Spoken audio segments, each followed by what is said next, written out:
so much for connecting with us today. I appreciate that. And of course, all of our schedules, where we'll be and what we're about is listed on our website. But I also invite you to connect with me on Facebook, on Twitter, or you can email me directly at mark@forwardfitlife.com. Whether you need a Sunday morning speaker as a pulpit supply, a weekend outreach opportunity, or a wellness seminar, I certainly want to help you out and speak with you about that. It's been my pleasure for the last 15 years to teach in also corporate America and also spiritual America, if you will, the principles of 4E as a way to conquer stress and develop wellness. I've taught law enforcement personnel, military personnel, first responders, and corporations all around the world. So I certainly want to talk to you. Thank you so much for connecting with us. Welcome to 4E Television. I'm glad you joined us today. We have an incredible program planned for you, and I know you're going to be blessed and encouraged and really enjoy this. So I want you to sit back and relax and just get ready to receive what God has for you today. You know, the theme of this particular program is going to be willpower is not enough.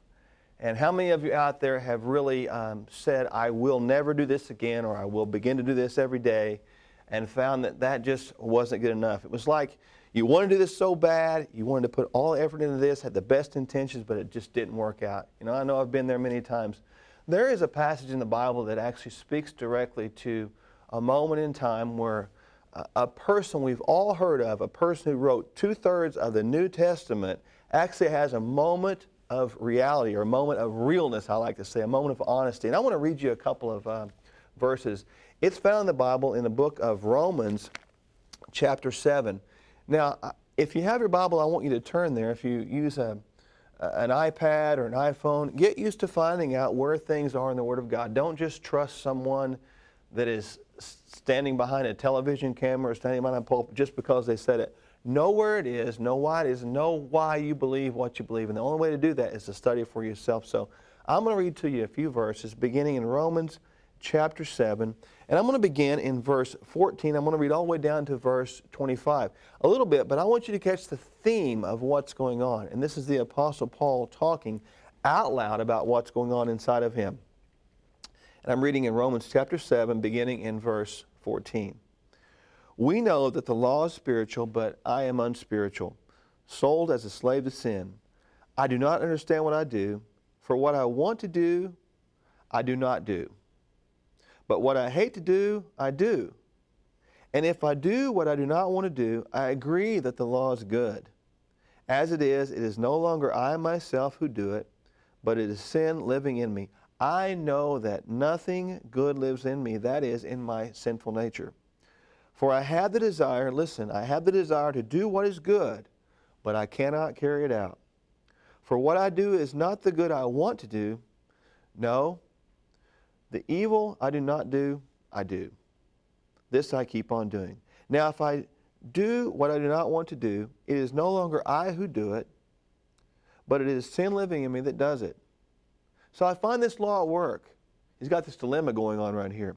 When I want to do good, evil is right there with me. For in my inner being, I delight in God's law, but I see another law at work in the members of my body, waging war. You hear that word war? There's a battle going on all the time inside of us, waging war against the law of my mind and making me a prisoner of the law of sin at work within my members. What a wretched man I am. And he asked this question, and I know we've all asked ourselves this many times, how do I do this? What's the answer? He says, who will rescue me from this body of death? Verse 25 is what I want you to key in on today. It says this, thanks be to God through Jesus Christ our Lord. I love how Paul just lays it out there. He is honest. He is real. And you know what? There's a time in our lives we need to get the mask off. You know, I was in law enforcement for 24 years, and I would put on my uniform and become this law officer guy. No one could know what was behind the badge or behind the body armor or behind the gun or whatever. We had to just put on a mask and become something. There's a lot of people today wearing masks. But even as a law enforcement officer, behind that was me. It was who I am, the very inner parts of who I am. Even as a kid, I remember dressing up at Halloween and other times whenever I could find as a superhero. I wanted to be that guy. But the bottom line is, I never was that guy. I never was a superhero. I never was whatever I dressed up as. And even when I dressed up as a police officer, it wasn't me, the police officer. That's just what I did to supply the needs through working for my family. The me I am is inside me. And inside me, just like Paul, I had this great desire to do good all the time, and many times I don't. I have great intentions, but there's a lot of people today that have great intentions, but it's like this. I've said this many times before. We're not all perfect. You know, Paul wasn't perfect. We look at him as, well, here's a guy who wrote 2/3 of the New Testament. He's got to be perfect. He wasn't perfect. He nailed it when he just let it all hang out there. We have to allow ourselves room to fall and fail because we're going to. We have to accept that and learn to forgive ourselves as Jesus Christ forgives us. We're going to strive for perfection, for sure. You know, I want to be perfect, but you know what? I'm not going to be till I get to heaven. But one thing I do, even though I am imperfect, I serve a perfect God who is able to get me through all those times, those hard times. And it's very important to understand that the Ten Commandments, a lot of people can't catch this, but the Ten Commandments were not put here on this earth to show us that we could follow those things. They were put here on this earth to show us that we couldn't. I'm going to say that one more time. The Ten Commandments were not put here to show us that we could follow all of those things. They were put here to show us that we couldn't. You know what? Today, I have a gentleman with me as a guest, and he is, and I'll let him tell you more about himself in just a moment, but he's involved with a company that's actually meeting a need and solving a problem that's well known across the world. And he works in sales and marketing for Mannatech Incorporated in Dallas, Texas. And I thank you, Clark Diemer, for allowing us to come on the show today. I appreciate it very much. Thank you. And Clark, you're originally from Canada, I guess, right? Yes, sir. And as is customary on 4E television, we always take a minute because, you know, we want to know, like, behind the Clark, behind what you do, who is Clark? So just begin and tell everyone how you began to begin introduced to the Lord and how you begin to know Him. Well, from Windsor, Ontario, which is right across the border from Detroit, Michigan. Grew up in a great Christian home, great Christian family, went to Christian school, youth group, all that. But, you know, never really connected with the Lord on a real personal level, that relationship that sustains us. And so later in my teens, started getting into trouble. You know, started drinking a little bit too much and started acting in a way that was not according to God's law. And, you know, I moved to Dallas when I was about 21, went to Christ for the Nations Bible Institute, and got radically changed for the rest of my life. I wasn't really a big crier. Got into worship sessions. All of a sudden I'm crying. Began to cry. Just the power of God just hitting me. And I really learned in Bible college, and most people go to Bible college to further their ministry, to further their relationship with the Lord. I went there and I really found Him. So I'd known Him my whole life, but I didn't really have the relationship that I needed. So it's almost like He was waiting for me all those years. And when I came to Christ for the Nations, I really found that relationship with Him, and it changed my life forever.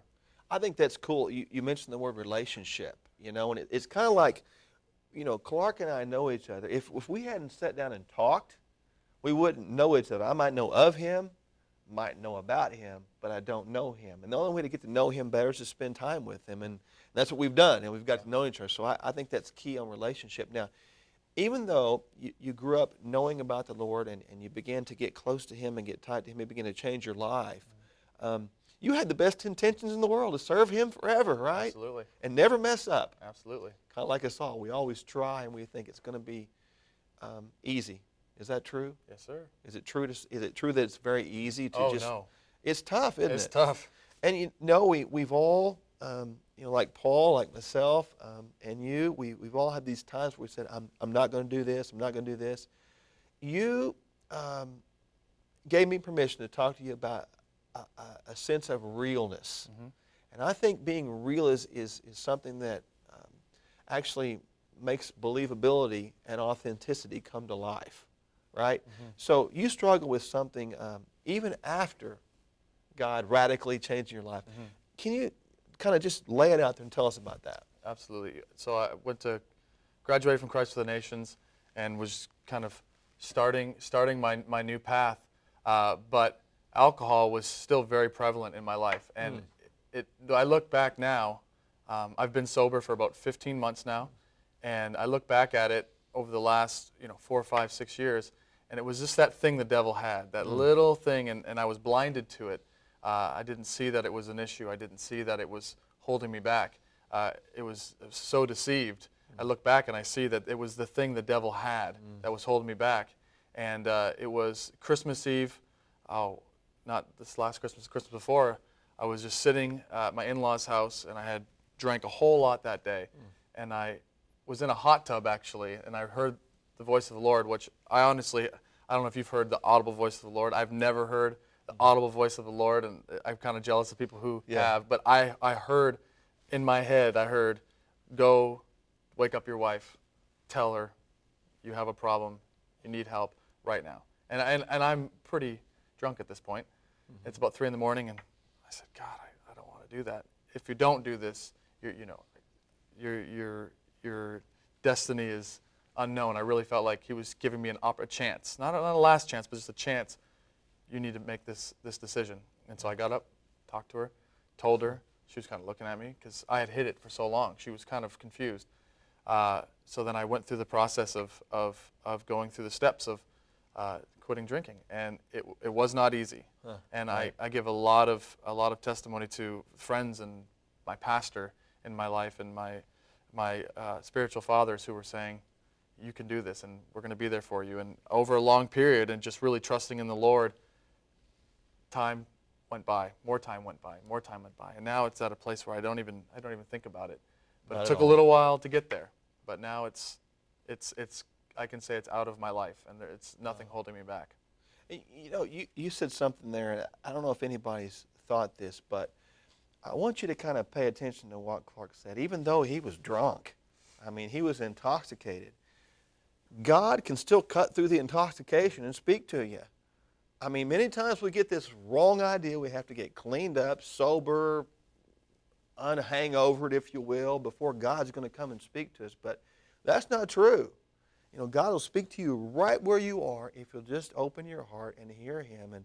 And God's blessed you since those days. And even though it's important, I know, that you would echo this, that we are all recovering from something. So this won't be something that it's going to be an easy, it's there. You have to be aware of that, right? Yes. Because that's a subtle attack that can get you. Yes.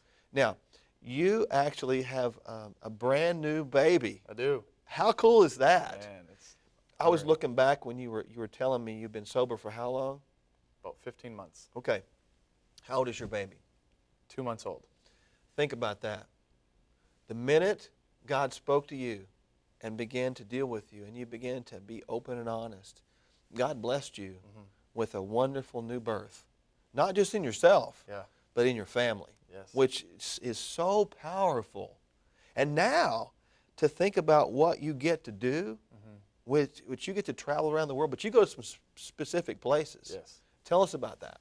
Well, I work with Mannatech Incorporated, which is a wellness company, and we specifically supply children all over the world with nutrients, with vitamins and minerals.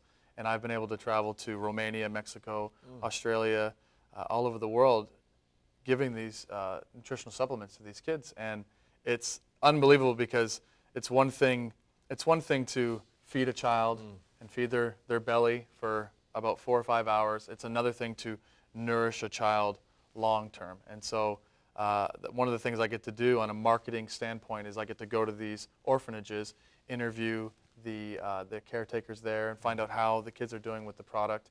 And it truly is remarkable. It's a great job. Now, when you travel, you mentioned the product. What is that product? The product's called PhytoBlend, which is the for-profit company Mannatech has a multivitamin called PhytoMatrix. And it's a real food technology, non-synthetic vitamin. And the non-profit of Mannatech is called Manna Relief.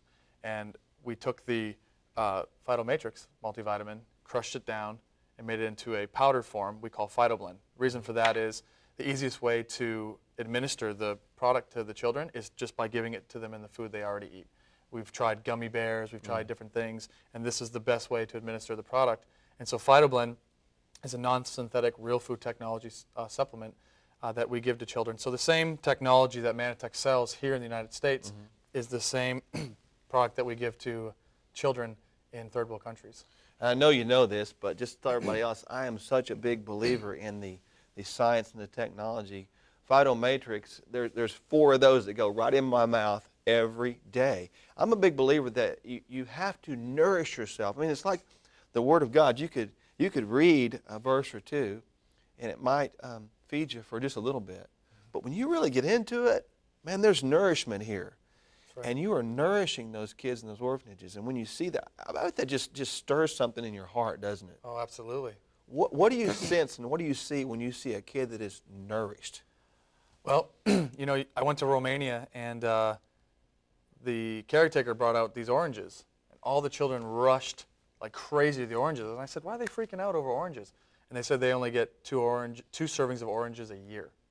A year? A year. This was my first trip, and it was a shocker. And that made me realize, you know, it's one thing for children to receive some of the relief foods that a lot of organizations give, they're very empty calories and, you know, grain-based, and there's not a lot of nutrients. And so it just goes into their stomach, and then they're right back to where they started 4 hours later, just hungry.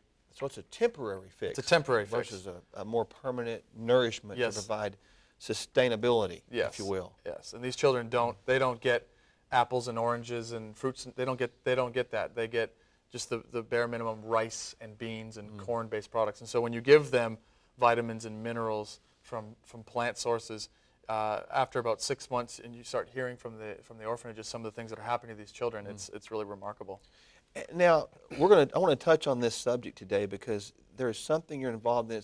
It's a really cool term. It's called social entrepreneurship. And a lot of people hear that term, maybe don't know what it means. Can you kind of tell us what that actually means and what that's about? Social entrepreneurship is a business model that takes a problem in the world, such as malnutrition, and creates a solution for it in the business model. A perfect example is Tom's Shoes. Tom's Shoes is a shoe company.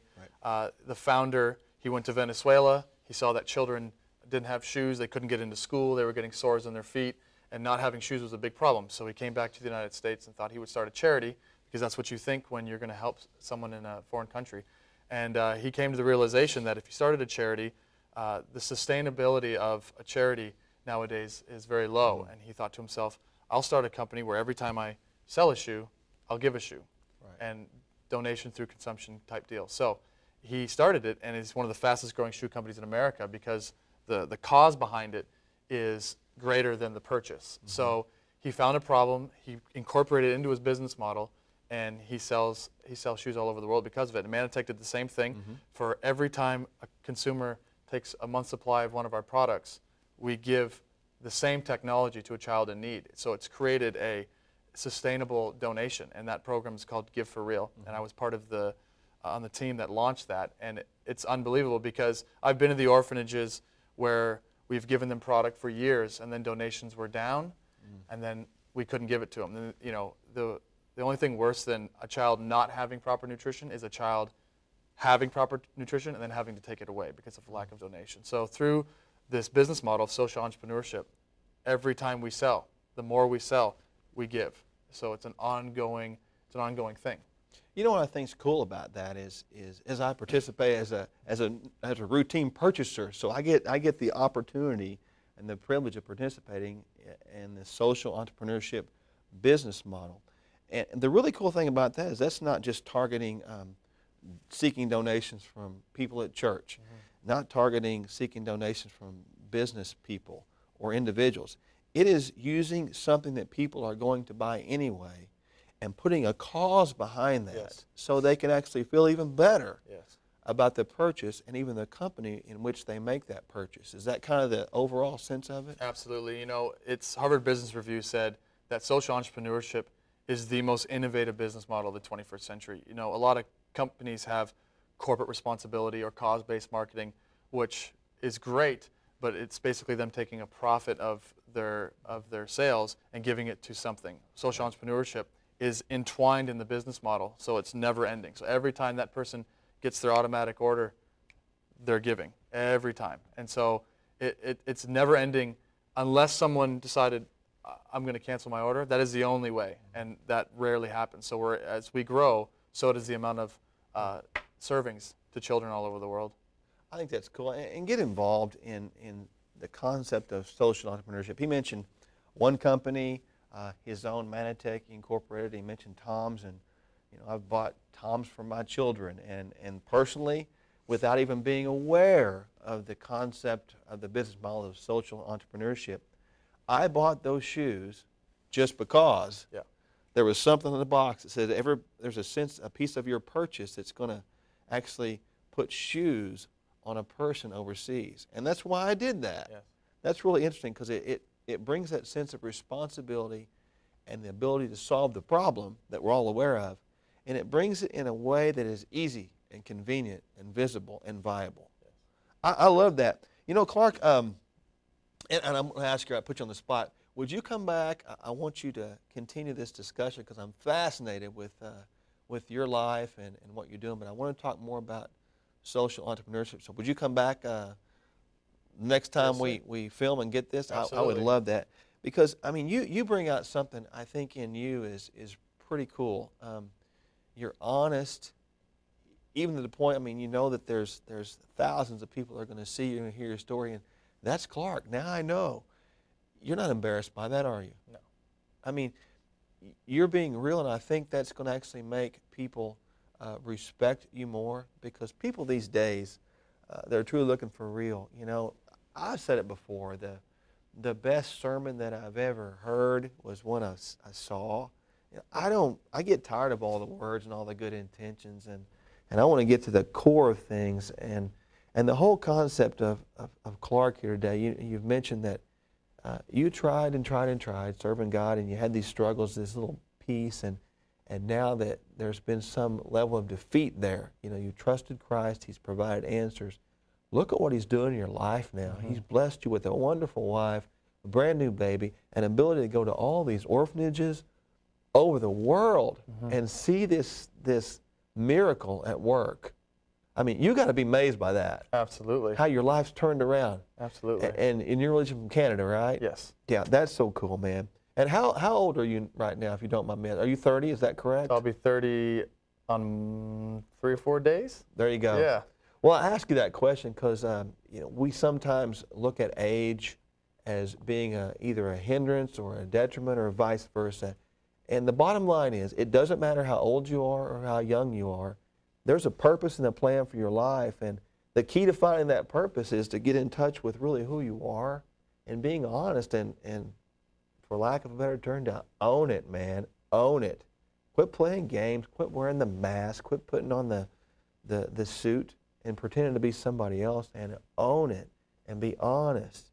And then once you're honest and own it, then you can begin to get involved in things like social entrepreneurship. What a cool term. Yeah. I think I need to keep saying that because I like to say it. It makes me sound smart or something.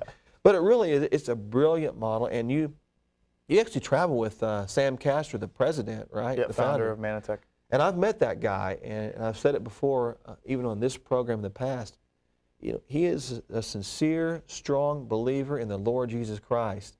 And that's why I appreciate what he does, and I know the influence that he's even had in your life. I can see it. It's tremendous. I love what I'm excited about hearing the rest of the story. You know what? The thing that I want to challenge you with today, as you hear the program, is this. As you sit there and watch and listen to this, you hear stories, you want to do something, you want to be a blessing to other people, and all, and I've got that. That's important. But the first thing you need to do, as I said, is own who you are. Be real with who you are in yourself. We're going to have faults, man. I mean, even Clark, he bared his soul in this program about talking about alcoholism. The thing that I struggled with, honestly, was my inability to say no to people. And I know that doesn't sound as traumatic as alcoholism, but it can be. You can say yes so many times, you wear yourself down, and the lack of boundaries, I mean, it's got me in trouble so many times in my life. I care not to admit it, but it's the truth. So I am a recovering help addict, if you will. I'm a recovering yes addict, where Clark might say he's a recovering alcoholic. I mean, we're all recovering something, aren't we? Absolutely. And Clark, I want you to look in that camera right over there and just take about 30 seconds and encourage just encourage, just talk to people and encourage them with what you want them to hear today about your life. Well, I'm a testament that you never give up, because God never gives up on you. He never ever says, I'm done with you. And I would encourage people to never be done with God, even if you think there's nowhere else for you to go and you think that it's over. It's not over. He's waiting for you. Surround yourself with people that can hold you accountable and that can lift you up and that can really help you with whatever you're struggling through, because you will get through it. You can get through it. Quitting alcohol was the hardest thing I've ever done. And to think back 15 months now that it's been this long blows my mind, and there's no way I could have done it without the Lord and without the prayers of family and friends. And so just be encouraged that He's waiting for you. He's waiting for you to maybe make that decision, maybe waiting for you to take that step, but He's waiting. And when you make that step, you make that decision, He'll be right there for you. Very well said. And it's truly just a one day at a time decision, one moment at a time decision. Don't get ahead of yourself. It's like paying attention to where you are right now. And you don't need to go get cleaned up. You don't need to do anything special. It's just simply letting go of your will. Quit trying so hard and just let God. Let go and let God, I think, is the word for this. When you let go and you let God, you will see God begin to use you, and He brings up something in you like He's done Clark. He's given him opportunity. He's given him blessing. He's given him the ability to see from a different point of view. He's blessed his family. I think that's tremendous. And as we look at this, and I want to echo Clark's encouragement for you. You may be out there, you may feel down, you may feel depressed, you may feel stressed, you may feel beat down, beat up, whatever the case may be. Be encouraged this day. There is a plan for your life. You were born and you heard this program today for a purpose. And it's not just a purpose. You are on purpose. You're on purpose. Everything you do in your life is on purpose. There are no mistakes. God doesn't make junk. Yes, problems come our way. Yes, issues come our way. Yes, difficulties and trials and troubles come our way. However, that is an opportunity to see God shine through those troubles and trials. He wants to get us through those things to do two things: to show His faithfulness and to show His strength. When we see His strength, we want to follow Him more. Just like Clark and just like me, the more I've known Him, the more I love Him. So thank you today for joining us at the program. We really appreciate you. God bless you, and we'll see you next time.